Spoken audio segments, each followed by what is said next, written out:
Praise the lord. నేటి దిన వాగ్దానము.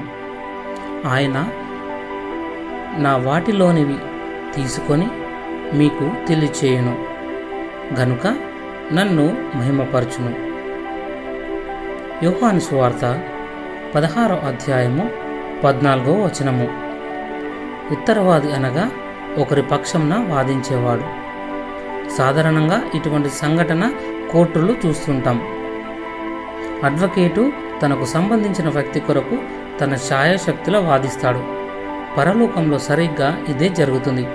పరలోకంలో ప్రభు అయిన యేసుక్రీస్తు మనకు ఉత్తరవాదిగా ఉన్నాడు.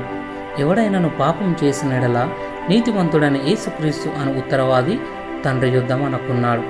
తండ్రి కుడిపార్శ్వమున యేసుక్రీస్తు కూర్చొని మన కొరకు ఎల్లప్పుడూ విజ్ఞాపన చేస్తున్నాడు. అదేగాక ఈ లోకంలో ఒక ఉత్తరవాది మనకున్నాడు. ఆయనే పరిశుద్ధాత్ముడు. ఆయన పని యేసు ప్రభుని మహిమపరచుట, యేసు ప్రభువుకు చెందిన వాటిని తీసుకొని మనకు తెలియపరుస్తాడు. కాబట్టి విశ్వాసి ప్రార్థన చేయుటకు పరిశుద్ధాత్ముడు సహాయం చేస్తాడు. అటువంటి అనుభవం నీకుందా?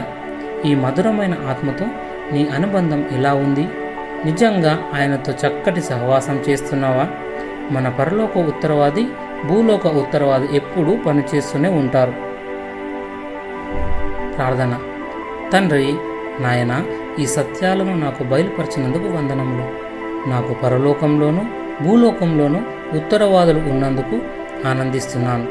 నీ సమృద్ధుల నుండి నేను పొందిన ప్రతి ఉపకారం బట్టి నేనెంతో ఆశీర్వదింపబడ్డాను. నీకు వందనములు.